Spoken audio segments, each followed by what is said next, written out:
I know, the hoodie. Yeah, you're wearing the hoodie. I kind of looks already hot. just subscribed to it. You know what I mean? I was like, what am I doing?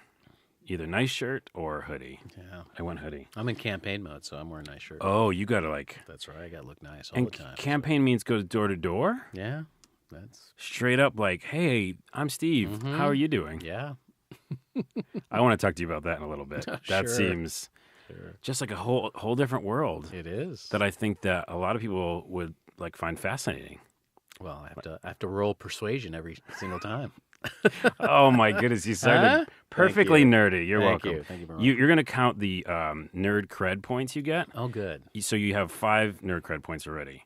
But I know you, so I kind of want to give you like 50. But that's definitely a +5. So my guest today is Steve Hobbs, State Senator Steve Hobbs. Well, thank you, Carlos. Thank you for adding that title. I It's love really it. important. It's like a big deal. And I really appreciate that we finally got to pull it off. We met each other through OrcaCon. Yes, OrcaCon, which is coming up January 11th through 13th. Doing a little plug. Sorry about that, Boom, Carlos. boom, boom, boom. No, go ahead. In 2019, and we'll be at the Bellevue Hilton. Go to orcacon.org to get your tickets Right now. right now. Might as well get them early. You should. It's also, you could do like a Christmas present.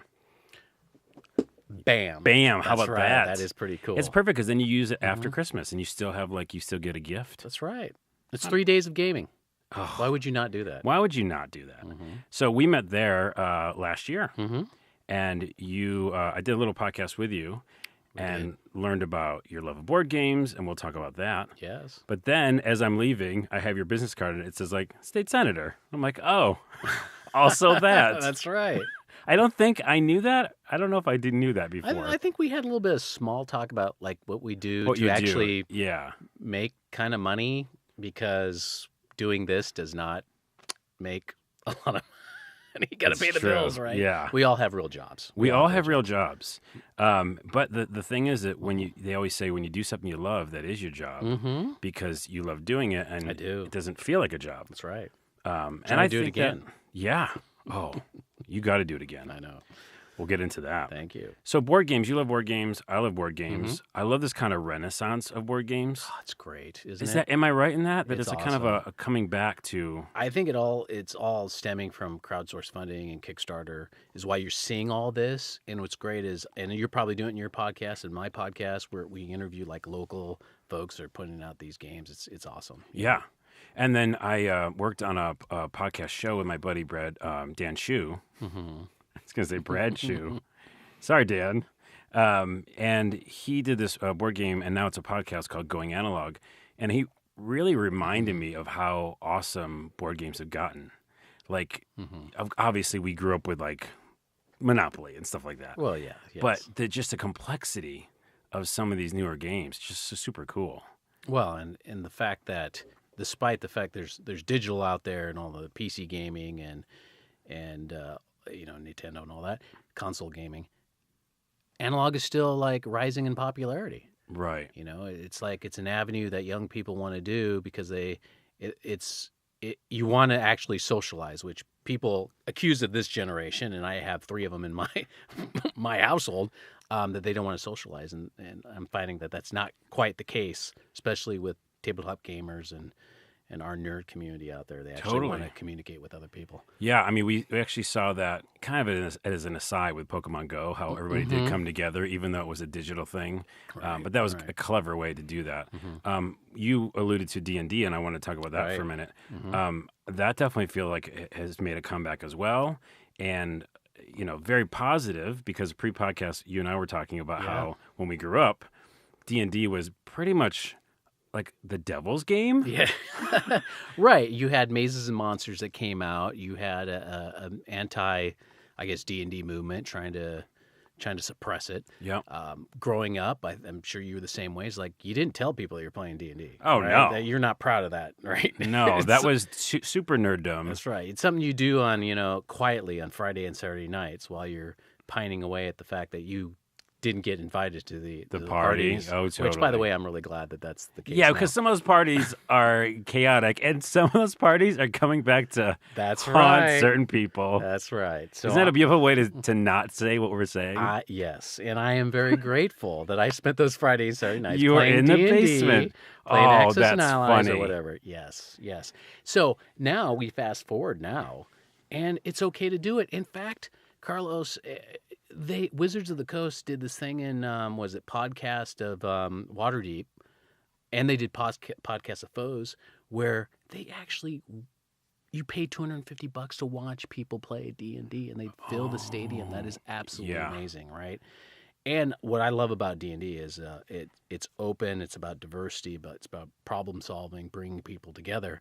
And as you recall, if you look at the Player's Handbook in the 70s and 80s, the old school completely one? different from it is today. And I love the inclusion that's in there. That's true. And I love, like you said, how it brings people together as well. And yeah, one of my friends was like, "Oh, I can't hang out Sunday because we have a D&D thing we're doing." And I was like, "Oh, that's like just a thing now." Again, right. I had a situation where we at Snohomish High School on just this last weekend, part of the campaign, and it's required they bring all the juniors and seniors in the big giant auditorium, and it's like, okay, here's all the candidates for all the various offices, right? And I was introduced by my party chair as, "Here's State Senator Steve Hobbs, veteran, blah blah blah." Oh, he's a big nerd and he plays D&D. I was like, uh-oh. I'm outed. Is this good or bad? Yeah. I didn't know. Yeah. Next thing you know, I had all these fellow nerdy kids coming up to me and wanting to volunteer on the campaign. That's awesome. So I'm really glad that it was out there, and they felt comfortable enough to come up to me and go, "So, what? You play 5th edition, right?" I mean, they were testing me to see if is he a true nerd or legit. not? Right? Yeah, that's right. Yeah. You're not with that. Was it D&D Next or something? I heard that's what it was like. Version 4 was called. Oh, because 3.5 was like legit, right? Right. So D&D Next was the test phase for 5th edition. Oh, okay. So does it have a lot of the same rules? Are you testing then? me right now? I don't know if I'm testing I think you. you're testing I'm testing myself. Let me jump back real quick. When I remember what I loved also about it, because I am definitely a one-player, single-player guy when it comes to games, especially RPGs. And I remember that red box of the old D&D. It came with a single-player campaign. Oh, yeah. Oh, yeah, it did. It was a book, and the book was like a choose-your-own-adventure. And so I basically just sat there. Again, it was perfect for I was by myself, probably a Friday night. And I was like, I can play this whole campaign myself. I was the DM because the book was the DM. I remember loving that. And then what was good about that is I honed my skills. Right. Found out what character I wanted to be, and then I brought it to my friends. Learn a little bit of math, right? A little problem solving. Oh, yeah. They even had those books. I don't know if you ever used those, but they had like the Choose Your Own Adventure books, and they had RPG kind of stuff. Yeah, and I remember you had a roll, too. You had a roll, yeah. Yeah. Which, by the way, isn't easy if you're like in the car or something. No. You want to take it with you, it's not. Right, it's not the same. You can do everything on the phone now. Now it's all your phone. Well, D&D, nerddom, board games. Yes. And that also, by the way... When's the election? Oh, it's this November. Oh, my goodness. It's so soon. I know. I have not been able to play as much as I'd like to. So. It's really important about this vote. Yes. And, play games along the way. You should do that. But I think that the differentiating factor is vote for Steve. He understands you. I do. If you like play video games, play board games, I mean, come on.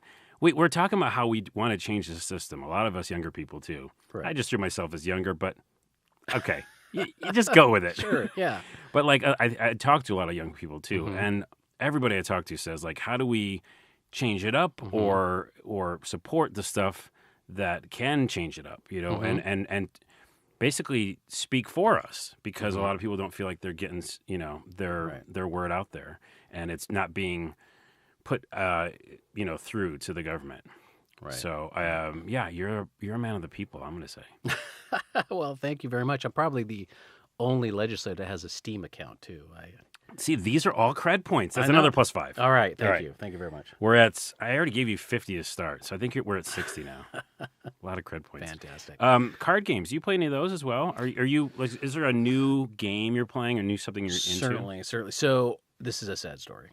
I was totally into Magic.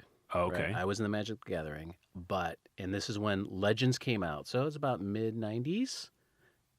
I was on a campaign. I had left my 2 boxes of Magic Legends, and it got stolen. Oh. It devastated me. I ended up selling the whole thing. But I highly encourage people to play Magic. It's great, and we have it at OrcaCon, and I wish, maybe I should get back into it again. But, I can see it's like scarred you a little bit because you're like, that was all your cards. Can you imagine if I still had those 2 boxes of Legends? Oh, wow. Probably fund the whole campaign. Yeah. Oh my goodness. That would have been the best tagline that we just supported our campaign That's with. right. Legends. That's a legend. Yes. A legend does that. Well, Magic is cool. Mm-hmm. What else are you playing? Is there like one game that stands out? Sure. Big fan lately of 2 particular games, board games. Splendor. Love Splendor. Okay, I'm writing it down. And the other one is Century Spice Road. Oh, yeah. I don't own it. I have to play it from, borrow from other people. But I really love that game. Yeah, I've seen people play it. It seems really fun. So those are the 2 things I really love to play. What's Splendor about, by the way? Well, Splendor is, so you kind of have to collect gems, and you'll have to Google it or something. I'll Google it. I really love it. It's kind of a card game. I mean, you are using cards to buy certain other like other mines and resources and everything. But I really enjoy it. And what's great is you can play it with the family. Oh, yeah. Okay, totally. It's like you lay out the cards. Right. Yeah, kind of a game. And Dixit, we play Dixit. I once like in a Dixit while. a lot. Yeah, pretty that's cool. a beautiful game. It is. Yeah, the other love thing, the art. I love the art in so many of these games. Sometimes I'll pick up a game at a shop just because of the art. Oh yeah. Because it's definitely an attractor. So I'll check out Splendor. And by the way, you can find Splendor and all the games we talked about at boardgamegeek.com. That's right. Probably the best resource for all this stuff. Am I right? Yeah, and you'll find our podcast on there too. Oh, right? Snap! Your podcast should be on there. Okay, so let's talk about your podcast next. Well, let's talk about my podcast. What's the name of it? And you can find it on Board Game Geek. You can. Geeks of Cascadia. Boom. Check it out. So what do you guys do on that podcast? So typically it's tabletop gaming. We'll talk to developers, artists, writers. We've had Rick Selineker of Lone Shark Games on there. We had Peter Atkinson on there. We've had Chris Pramus on there. We have Wolfgang Bauer on there. Oh. We've had local artists on there. Raven was on there who's done some artwork. And we will also interview people who do cons, put cons together. So we've talked to folks that have done Dragonflight. I don't know if you're familiar with Dragonfly. I'm not. ETX. Oh, yeah. Interviewed some folks with Gen Con as well. We actually went out to Indianapolis to Gen Con itself, do some interviews. Oh, cool. Yeah, it's pretty cool. Pretty cool. But you still had to fly yourself out there. I did. Yeah. I did. Yeah. It was pretty pricey. Yeah. But it's really cool. There's a synergy here in Washington State. And this one thing I want to do as a state senator is kind of educate the policymakers about the importance of tabletop gaming in Washington State. It's not just building airplanes and growing apples and Microsoft. There's a huge industry here that provides good family wage jobs and employs a lot of people. Yeah. And a lot of legislators may know about D&D or Magic the Gathering or Paizo, or they probably don't even know about the Paizo, the company, or Green Ronin. They may not know that, but what they should know is it's right here in Washington State. Right. All those employees are right here in Washington State. D&D is made in Washington State. That's crazy. I never thought of it that way. Yeah. And like just from the job perspective. Mm-hmm. And community and all that stuff, it's a big cycle, and we'll get to this in a minute in the political portion, but you have a happy culture, you have a happy group of people, you have a happy city, a happy town, it changes the dynamic. Well, it does, and you're right, there's a sense of community there. Community. And with tabletop gaming, you'll notice that there's a strong sense of social connection and openness and diversity, and that's what I love about it. Right? Yeah, definitely. It doesn't matter who you are, what you are, we're going to welcome you. Yeah. And I think that's a positive. That's very much awesome. One of the things I would like to do is try to find ways to do more game manufacturing in Washington State, because a lot of that we outsource to other countries, and so it's one of the goals I'd like to do. Yeah, that's awesome. Well, I appreciate that, and I love that it's tied to gaming. It's like bringing the world together over gaming. And also, Mom and Dad who told us that D&D was Satan's tool, you were wrong. I want to be respectful, but you were also wrong. Luckily, I had really good parents that just went, oh, he's kind of weird, but okay. All right, let him have trouble. It. Yeah. Mm-hmm. He's staying in. Right. Parents always like that. Like, oh, if he's staying in, it's fine. Right. Silly. Different editions I had a question about, but do you care at all, D&D? Is there, because there's such like fervor around like which edition is it? Sure. You know, I basically I started with first edition and second edition. You know, I always know second edition is Advanced Dungeons and Dragons. Right. But fifth edition I love because it harkens back to like first and second edition. It's a little easier, a lot more role play based. So I really enjoy fifth edition. And you're right, there are die-hard people. It's like, I love 3.5 or I love 4. Right. I love doing all that math and rolling for like if I'm going to sneeze or not. I mean, it's, it's pretty. Oh, that's right. So I think the like deciding factor, the difference is that 5, because I did play 5 a little bit, and it was just kind of like, oh yeah, we're going to make it easier barrier to entry. Yes. And so then of course anybody who's already in there is going to be like, well, come on, that's our thing, and why are you making it easy for everybody to get into it? And I noticed Paizo's doing an upgrade to their Pathfinder, which is essentially Pathfinder's 3.5, but they're doing an upgrade. I'm not quite sure what they're doing. I'd like to look at that and see what direction they're going in. I imagine maybe they're making it a little easier. I don't. Yeah. I miss. I played much more pen and paper back in the day, and a lot in college. College is where I really kind of like honed in on just playing every single one. And again, you have a stable group of friends who want to do it that makes it easier. Right, yeah. We played Riffs. You ever heard of Riffs? I have heard of Riffs. Yeah. Is it? I want to say it's Palladium, and because they've done a bunch of other RPGs as well, and every book that ever came out, like we like religiously got, and it just added more lore, more world that we could draw from when it comes to the DMing, and that was great. But actually before that, I liked GURPS. I remember GURPS. GURPS, yeah. And what was great about GURPS, it was this kind of Steve Jackson game, still around, and it was this ability to, I'm going to be a sci-fi soldier, you're going to be a wizard, we exist in the same place. Right. Well. And that kind of reminds me of talking about Steve Jackson, the stuff I used to play. We used to play Car Wars. Yes. Used to play a role-playing game called Twilight 2000. A lot of people don't know what that is. I don't know that one. Yeah, you have to. Your listeners and watchers will have to Google that. Okay. Top Secret was another fun Top one. Secret, totally. Wow, he made a lot of games. He did. Well, him and his team. Right. And TSR put out a lot of stuff. I mean, you got Boot Hill, which I did not play, but I did play Star Frontiers. I had a lot of fun with Star Frontiers and Marvel Superheroes. The OG Marvel Superheroes. Yes. I totally played that. We were obsessed with comics too, so it was like perfect time for that. There was that Car Wars was at the Orca. It was at OrcaCon. There was a tournament there. Greg Pratt puts it on. And it's going to be there the next year, too. Yes, and Steve Jackson Games actually will send support, so he'll have prizes that he got from Steve Jackson Games. So he'll be there at OrcaCon. I highly encourage people to check that out. Yeah, Car Wars was definitely some fun memories. I don't know if I told the story in the podcast, but the short version is I, got my car destroyed. It's a hex-based game about car destruction and battle. Basically, right? Yeah, it's it doesn't have to be hex, but yeah. Okay, it's a car, but it's a board game on a map. Sure. About cars that shoot each other. That's right. So at some point, my car was destroyed, and I used the rules that were in there to get out of my car. Which basically you're dead at that point. Whoa! This story's not over. Okay. And figure out roll. I forgot what it was, and they gave me a pistol. They said, you have a gun, too. And I was like, okay, I maybe got a fighting chance.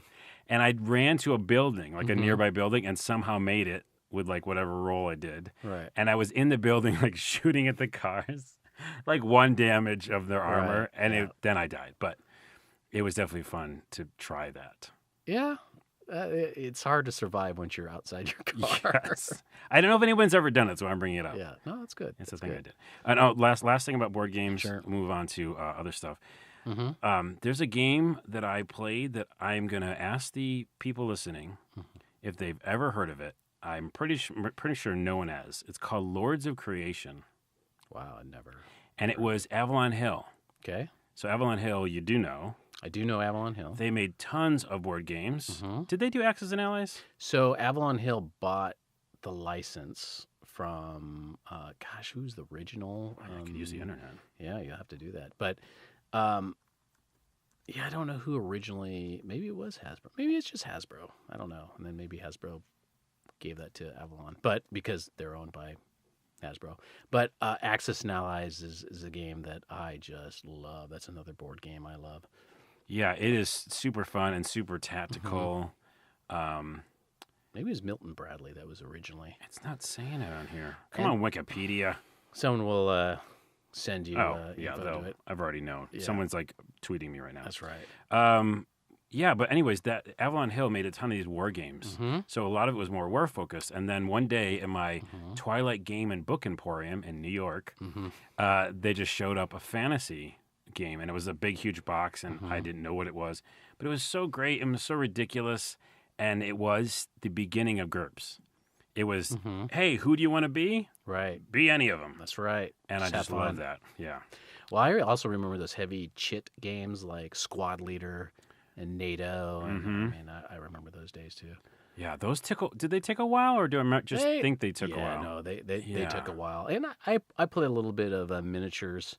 I couldn't get too much into 40K or Fantasy Warhammer because you had to basically invest in a large army, and that costs a lot of money, and you had to do a lot of painting. I'm not an artist, but they came out with Necromunda, which I believe is coming out again, which you just had a gang, right? Like 12, 13, a squad, basically, going against another gang. Oh, is it? Did you just buy them all at once or something? Yeah, no, you could buy them individually. Okay, that was a lot easier instead of buying like hundreds. Yeah, it's crazy. That's really expensive. It is really expensive. But again, if it's your love, you're going to do that. Right. Like, you're going to be like... Well, plus the other thing is you got to be a little bit of an artist. They just laugh at you if you field an army that's not painted. Oh. Can't do that. They're naked. Right. They're like naked army. Some people have rules like, nope, you can't play this not painted. Oh, wow. Here's the thing. We just talked last podcast about cosplay and cosplayers and rules. I definitely don't like rules when it comes to this kind of creative... we're all trying to get together, like we just said. Sure, yeah. And so, okay, can be some, but I just feel like it shouldn't be too strict because, come on, we all just want to have a good time. Right. And also, what happens if someone's really poor and they want to play the game and they're like, right. oh, I can only afford 3 soldiers. Well, that's really cool. Check out your podcast again. The name of it escapes me, Cascadia. Geeks of Cascadia. Geeks of Cascadia. Check that out, yeah. I won't forget it now. It's on everywhere you can get your podcasts. Everywhere you get podcasts. And so that's how we met, through what we just talked about, which is awesome. But then I want to talk about the other thing.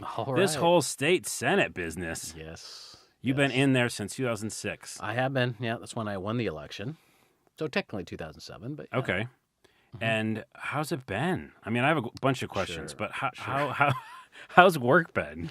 Well, it's obviously it's a different type of world than tabletop gaming, but no, it's been great. I represent a district that is basically a swing district. I have Lake Stevens, Snohomish, Mill Creek, Marysville in my district. We have a fair amount of both techies in there and farmers in that district. So it's challenging to represent because it is a swing district, but I find it rewarding. Because it is a form of public service. I love public service. I served in the Army, and this is a way to extend that out. And I've been in there for 12 years, and currently I'm the chair of the Transportation Committee. So, I have opportunities to, impact transportation in the state of Washington. So it is rewarding, and just helping out, like, individual people in your district is really cool. Yeah. It's not the big bills. It's like helping the single mom try to keep her home, trying to help. Specific. Oh yeah, try to help a senior citizen with their heating. Those are the things that I really enjoy. Helping that's really cool. Individual people. So it also says here you're a Financial Institute and Insurance Committee. Yes, I'm on that committee and on the Environment, Energy, and Telecommunications Committee. So each time you're on the committees, like, do you just have meetings, or how do you get the information from? Like, my biggest question is this. I'll jump to the main question. How do you get information from the people that you represent? Like, obviously, this is the area that you represent.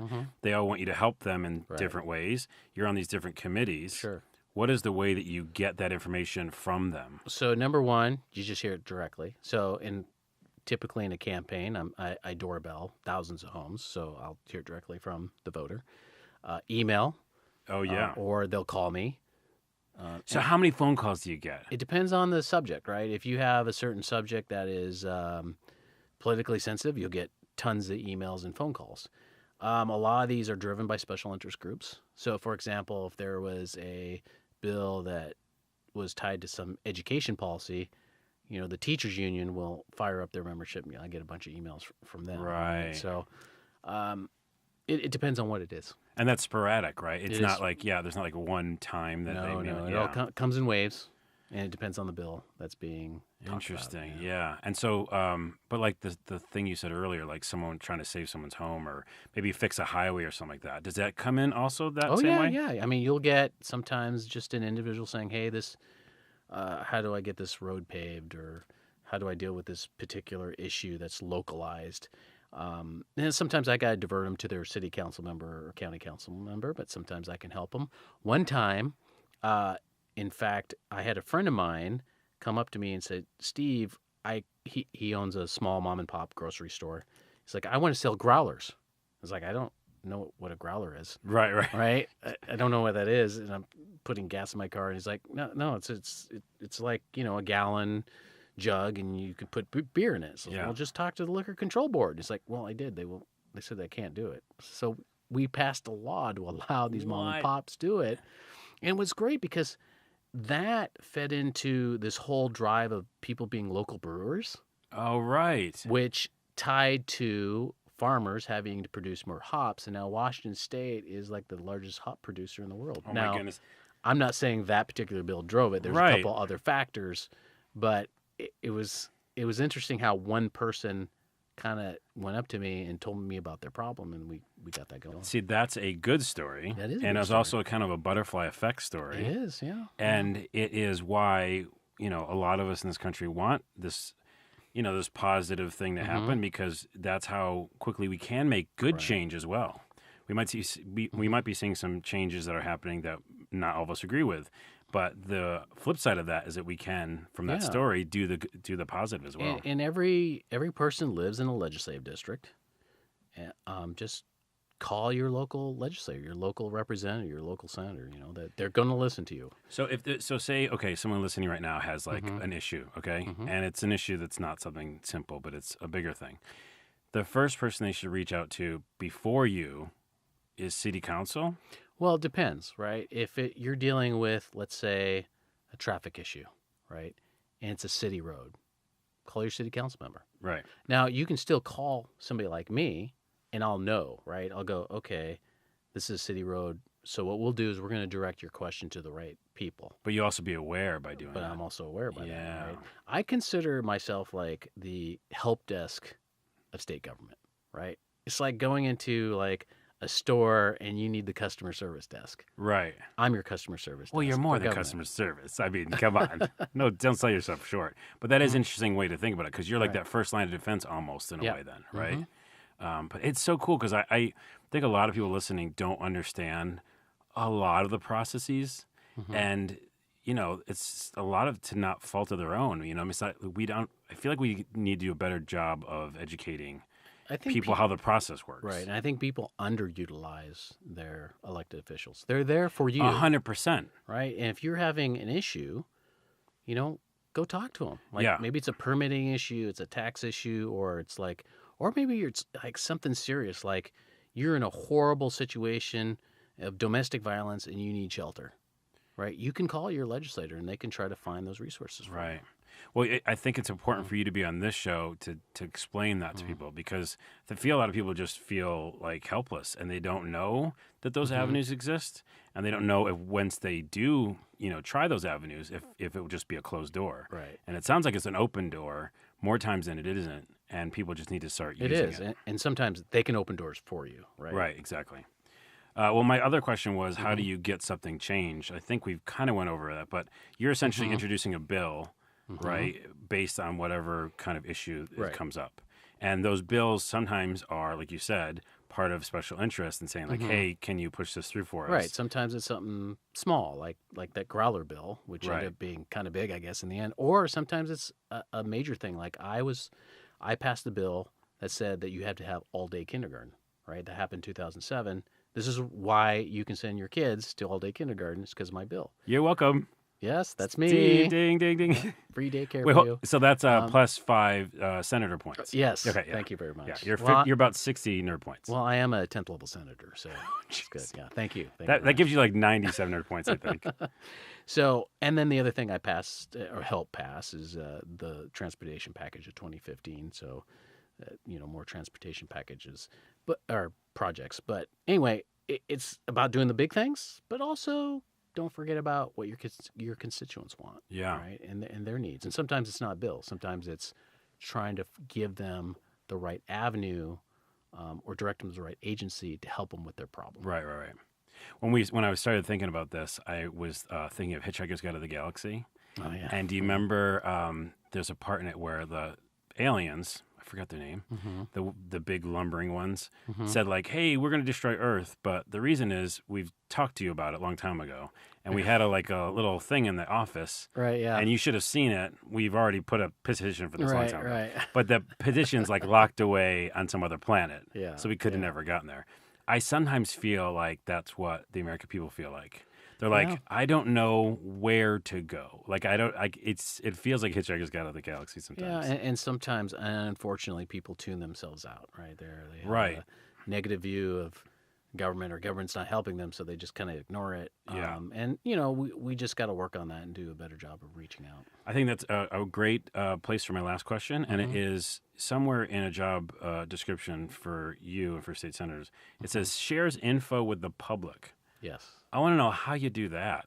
Like, how do you, what avenues are there? Sure. So we'll do electronic town halls, or the fact that I doorbell people's houses, or... That I get. Go back to the electronic town hall. How does that work? So sometimes we have the ability to do an electronic town hall where we put out a robocall to your home, and we say, hey, at this particular time, call this number or press this button when we call you, and then you can go to the electronic town hall. I want to go to more of those. But I think that another good one is just kind of being available, going to your local service club, would it be a Lions Club or Rotary or Chamber or whatever. I will occasionally visit, high schools and talk to, classrooms of kids, and I think that helps as well. Yeah, I think it'd be cool if you went to just companies. Do you do that?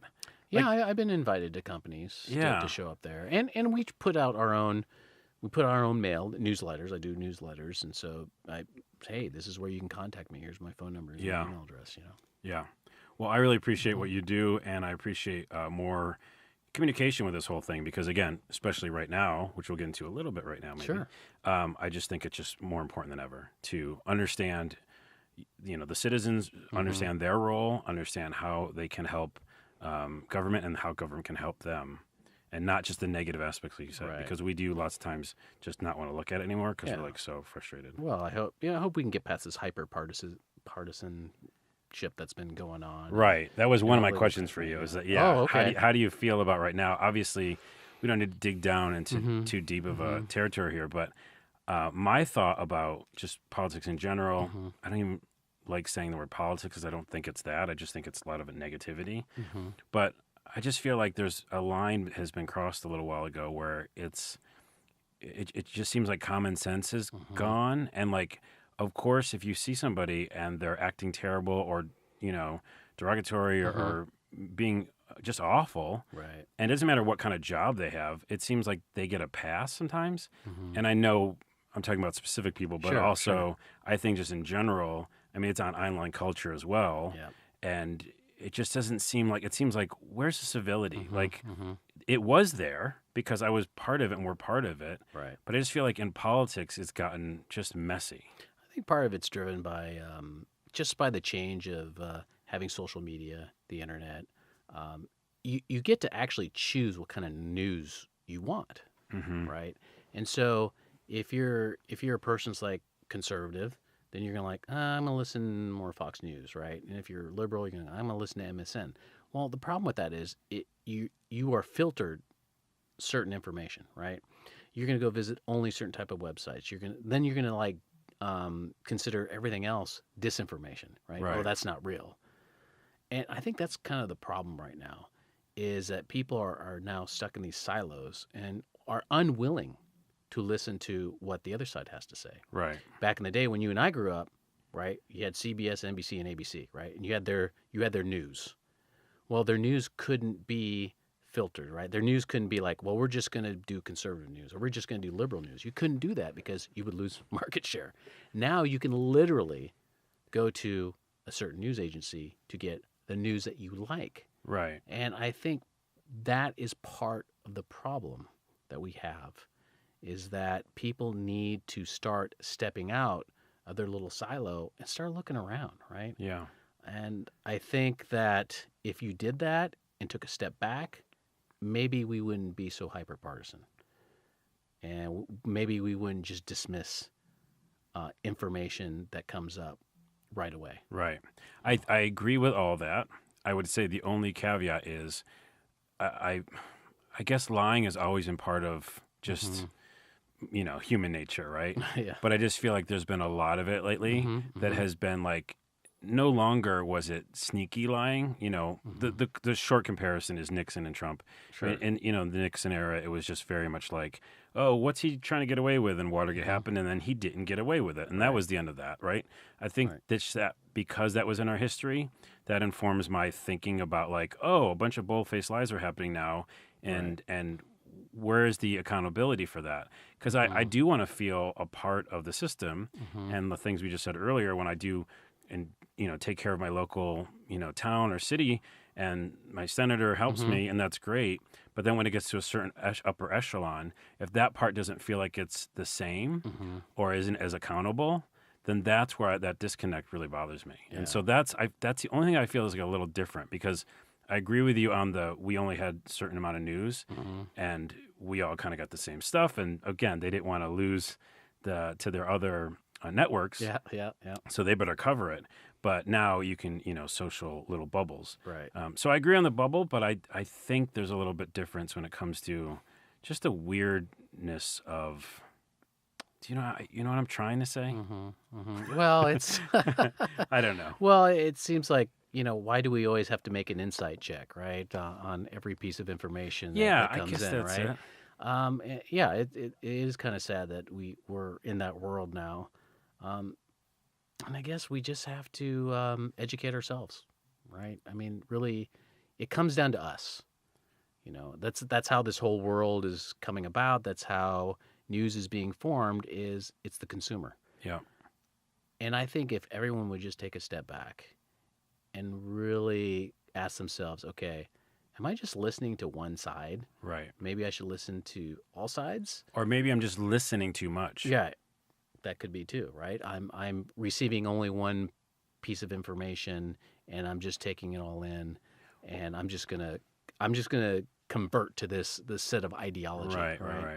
Because it is not unusual for me to doorbell like a house that this person just believes in Trump and everything that Trump does, and then just like 2 doors down or next door, totally hates Trump, right? And you got two people there. And it with totally opposite views, but these are my constituents. Right. So, I know you're interesting with that swing state thing. That is, or the swing district is what it's called. So, and I have to be, I have to be respectful of both. I have to understand why is this person believing the way they're believing? Why is this person believing the way they're believing? Right? Because I represent both people. I can't turn them away. 100%. And I'm gonna end this on a positive though. Okay. Because we said this on the show before, and I 100% believe it. It does come down to your communities, and those people live next to each other, right? They both care about that pothole. Yeah, they do. Okay, 100%. Doesn't matter about the Trump thing. Okay, right. You both want that filled. That's right. You also want working, jobs. You want your kid to go to college. All the same stuff. So I think it is silly that we, separate ourselves so much when it is all just really based down to those basic needs. And whenever I remember when the election was happening and all the kind of trauma was happening. I just still got on my city bus here in Seattle and saw every walk of life on the bus, and went to a job that had everybody, different types of people at it, different, income levels. And we all just cared about that day. We didn't care about this bigger thing that was supposedly looming over our head, right? Our day was the microcosm of what our day was and where we lived. So I think on a positive level, it really does come down to that. Well, if we could get those two people to play board games or a little bit of magic. Oh, it's just board games. That's Let's just have that happen, That's right. man. Let's Force board games on people. Okay, let's do it. Man, if it'll make things better, we will. Or D&D. What were you telling me about that was going to be some sort of something happening where you're going to get like other officials to play D&D games? So we got a fundraiser on the 23rd at Meeples. Okay. At around 6, and we'll have it on our website, ALOTOFTHINGS.com. And I think you can check our Facebook page, which is Friends of Steve Hobbs. But basically, we're having people in the tabletop gaming industry is kind of sponsoring this, and you'll get to show up, and then we'll have elected officials that you can maybe play a game with. That's so cool. Right? So you can see how uncomfortable they are because they've never played this game. Right? They're like, wait, am I a wizard? I don't know what I don't know what I'm doing. Yeah. Right? Yeah. That's super cool. And it's electhobbs.com. I forgot to mention that. It is, yes. So go there and you can find information about that. Yeah. Cool.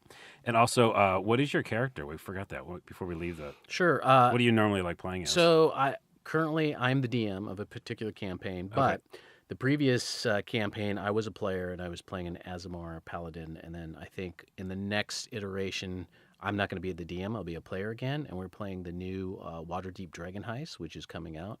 Actually, it's already out. And I don't know if I'm going to do the wizard or I'm going to do a sorcerer. I haven't quite decided. But you like magic? Well, I want to do something different because I was a paladin before that. I was a fighter before that. Paladin is like healing magic and fighting? Yeah. Is that right? Yeah, basically. Okay. Yeah. So I want to try to do the spellcaster role, kind of be back. Yeah, switch it up a bit. Yeah, switch it up. I almost every single like video game or D&D thing, I just always want that two-handed sword and just the biggest barbarian warrior that I can be and just hit things until Well, it's makes things easier, right? It does. Less math maybe too. That's I don't know. right. I don't know. Me not think. Me hit things. He doesn't sound like that. By the way, before we leave the politic thing too, and then we're almost done. But my pizza lady, just randomly, I was ordering a pizza. Oh, you have a pizza lady. I have a pizza lady. Okay. I mean, there's sometimes there's pizza guys. This is a pizza lady. Okay. And it was so funny because sometimes, similar to what we were just talking about, it really comes down to just people, right? So something simple, I had said something about, I don't know if it was politics or just being angry or something. I could use this pizza right now with this thing going on or something like that. Right. Because I talk like this every once in a while. And so she goes, listen, I'm trying to read what I wrote down. She just said, you need to recheck the Declaration of Independence. They're important forward-thinking documents. And she's like, and they're really important. We can't lose them. And and then she left off into the distance. But like, I'm reading it, and there's like, it really makes a lot of sense. Can I read some of it? Yeah, sure. It just says one part. For one thing, it does say a lot of things about men. Well, yeah. It's just of the time. Yeah, it is the time. We'll just leave that alone. But it's like, that whenever a form of government becomes destructive of these ends, talking about the consent of the governed, it is the right of the people to alter it or abolish it, but that's extreme. Right. And to institute a new government, laying its foundation on such principles and organizing its powers. Just talking about how we should have some control over the things that are controlling us. So that's the Declaration of Independence. It sounds like you're reading, right? Yeah, the Declaration. So, I mean, that seems like a pretty important piece, and maybe she was talking about that. But I don't know, kind of going back to what we were just saying, I don't know how many people, if I told them that sentence, which is supposedly, again, a very important document of our country, I don't know if they believe that they could do anything about that. Because it says, hey, if something's going on, here's the short form version. Yeah. You know, when you read the Bible and it's a lot of thous and stuff? Yeah, yeah. This you need like English speaking. English is the wrong word. The simple speaking. Sure. This is the simple version of that. Hey, if your government, who is supposedly working for you, isn't working, alter or change it. Or kill it. No, kill it's extreme. But but I don't know how anybody would think that they could do that. Well, that's the whole point of educating our youth in America in general, that you do have the power to doing that at the ballot box. At the ballot box. And we have done it. We have changed governments before from one majority to another majority. We've put in a president. Obviously, we put in Obama, and now we put in Trump, and now the country has the opportunity to go, you know what, we're not happy with what you're doing. Right. So we're gonna vote, all Democrats in the House and the Senate in November. To put a check in November. That's right. ALOTOFTHINGS.com. That's right. So you do have the power to do that. Yeah. But I think people are, forget about that.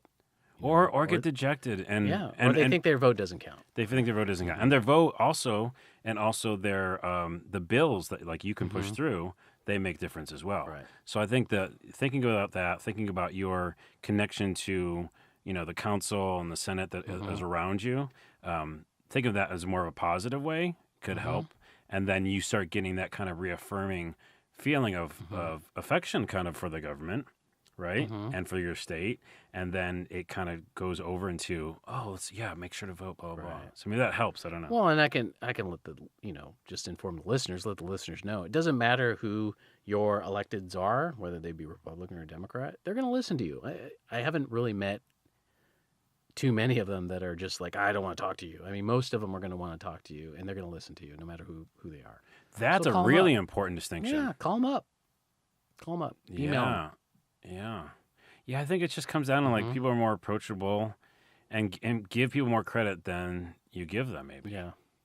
I guess it's because this will probably bookend it, but it's what you said is that the divisiveness and the separation and the walled garden effect of the internet and social media really do keep people in that mindset, so that they don't think that they can just escape out and to talk to somebody and call them up.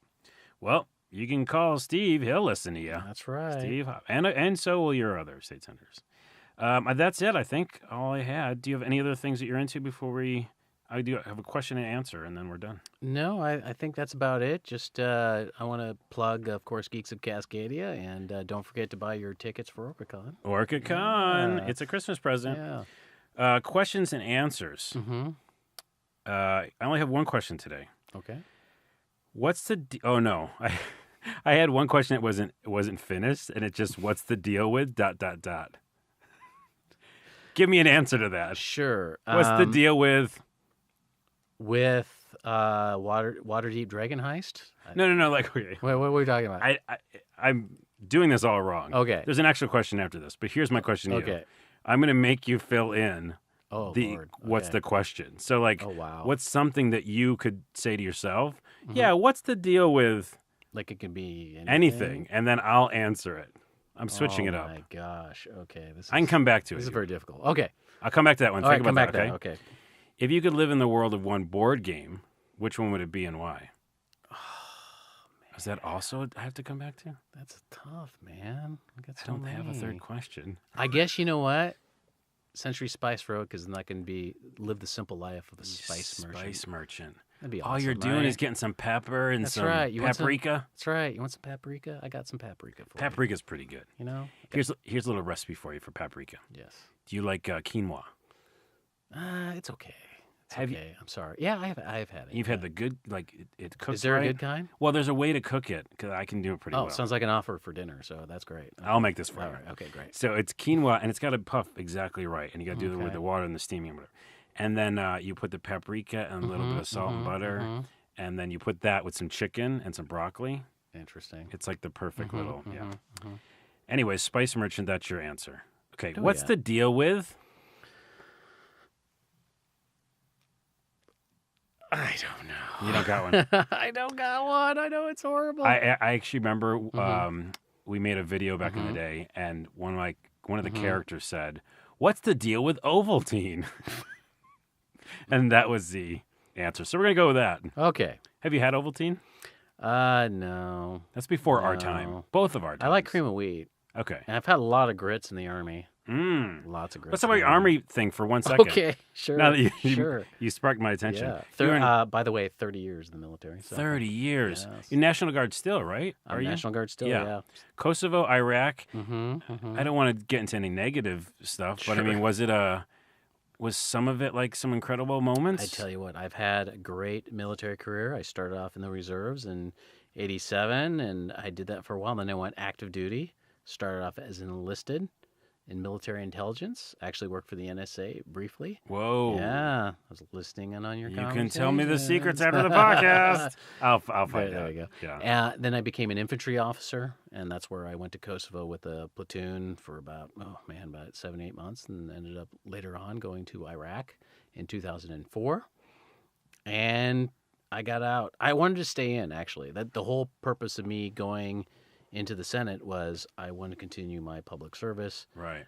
I had a family, and had on a second deployment. It was tough on the family. Yeah. So I got out, and the compromise was, I could still be in the National Guard. So I've been in the National Guard ever since. Got to go to Estonia in May. So they just call you up every once in a while and say, like, come on out here? That's right. What do you do when you go there? Like when they're like, hey, come on out, but you're not doing any action, right? You're just kind of hanging. Now that I'm kind of a little upper rank and a little older, got some gray in the hair.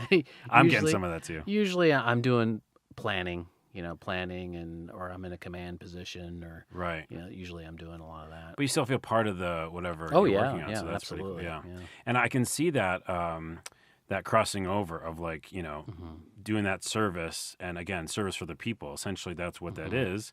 And it's just in a different kind of on the ground way. Right. And what you're doing now is the same type of thing. Well, it's the most enjoyable. I love putting on the uniform, and I love being a soldier, and it teaches me humility, which I think you got to have as an elected official. Oh, right. Well, you should have. That's right. They should have humility. This definitely teaches me humility. Yeah. Right. Oh, no, I think that's actually really important for just a ton of jobs.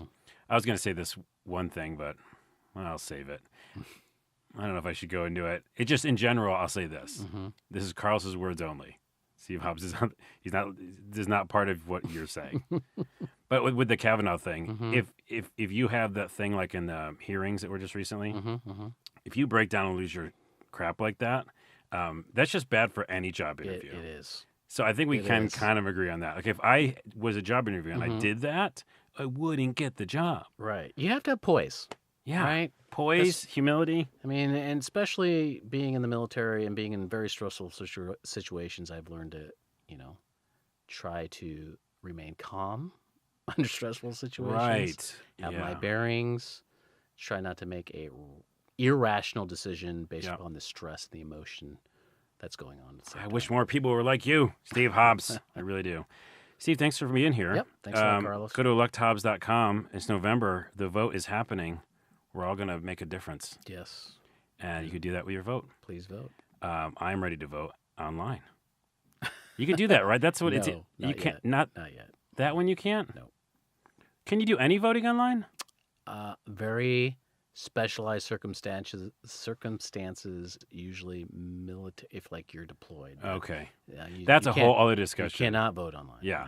No, I actually, the last time I voted for the presidential one, I liked going to the little box. I like the act of doing it, like just going and like putting it in. Yeah. If it just feels like, that participatory thing.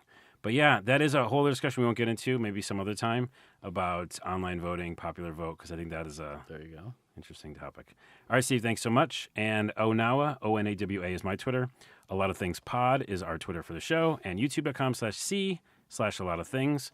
You can go see this video of us, Steve and I, just talking and pointing to the camera a lot. Doing this. Yeah. Oh, yeah. That's a political thing, right? That's right. You do the point. Do the point. Thumbs do that. Up. And then do you do peace, too? That's the Clinton. No, I don't do a piece sometimes. I guess I could. No, wait, no, because that's No. We'll just, all right. Later. Bye.